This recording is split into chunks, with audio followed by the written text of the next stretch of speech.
سوال پوچھا گیا ہے کسی بندے پر وجد نہ آتا ہو اور محفل مسجد میں ہو تو کیا وہ تواجد یعنی قصداً وجد کر سکتا ہے تاکہ اس پر بھی وجد آ سکے؟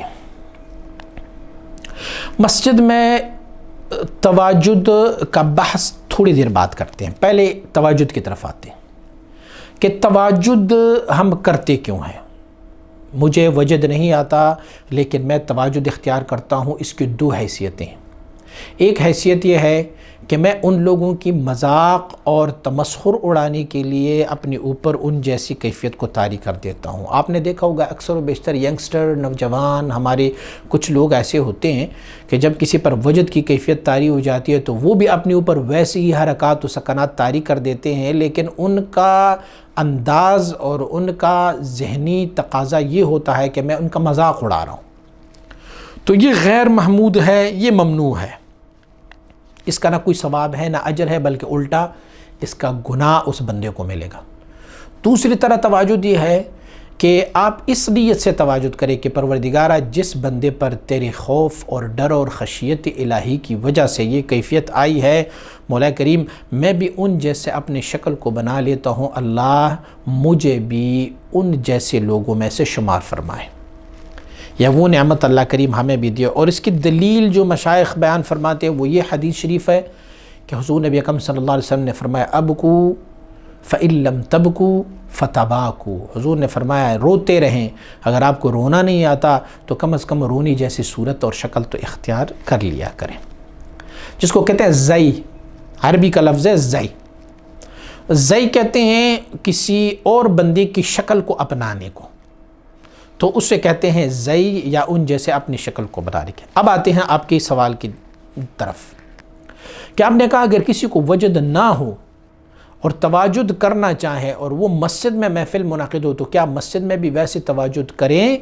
جی، مسجد میں تواجد اس حیثیت سے کریں کہ مسجد کی بے حرمتی نہ ہو، کیونکہ اب یہ اپنی قصدن کر رہے ہیں، اور قصدن تواجد میں کیفیت اپنے اوپر وہ طاری کر لے جس میں سے مسجد کی بے حرمتی نہ ہو۔ مثلا مسجد میں دوڑنا اپنی اختیار سے بغیر وجد کیے ہوئے یہ ممنوع ہے۔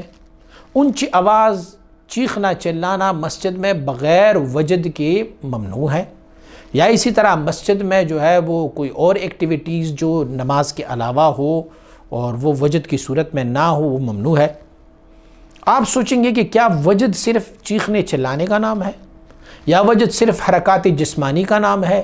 نہیں، وجد کی تو کئی اور قسمیں ہیں۔ آپ پوچھیں گے کہ کیسے میں وجد اپنے تواجد کیسے طاری کر سکتا ہوں جس میں مسجد کی بے حرمتی نہ ہو؟ تو میرے بھائی، رونے کی کیفیت بھی وجد ہی کی ہے۔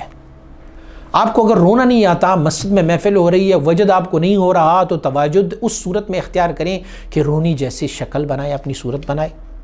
ایک رونگٹے کھڑے ہونا بھی وجد کی ایک کیفیت ہے، کسی کو رونگٹے کھڑے، اللہ نزل احسن الحدیث کتابا متشابہا مثانیہ تقشعر منہ جلود الذین یخشون ربهم ترتعد تتحرک، اس میں سے ان کی جلد، ان کی چمڑے میں حرکت آ جاتا ہے۔ یا اقشعرار جو ہے اس کو بھی کہتے ہیں کہ آپ کی رونگٹے کھڑے ہو جائیں، یعنی بال کھڑے ہو جاتے ہیں، یہ کیفیت اپنی اوپر طاری کریں۔ کبھی کبھار وجد کی کیفیت جو ہے نا وہ مبہوت اور ساکت بھی ہو جاتے ہیں، جیسے کو ہم کہتے ہیں استغراق کی حالت۔ بس ایک بندہ نا اللہ رب العزت کا اسم سنے، اللہ کے ولیوں کے سامنے بیٹھے اور اس کو یہ کیفیت آ جائے کہ وہ بالکل مبہوت اور مستغرق ہو جائیں، یہ بھی وجد کی ایک کیفیت ہے۔ تو جس کیفیت سے مسجد کی بے حرمتی نہ ہو تو تواجد اسی نیت سے کہ اللہ رب العزت مجھے ان لوگوں سے بنائیں، یہ مستحسن ہے۔ لیکن جب ایسی محفل مسجد میں ہو تو آپ اس کیفیت سے وہاں پر تواجد کر سکتے ہیں کہ جس میں سے مسجد کی بے حرمتی اور بے ادبی نہ ہو۔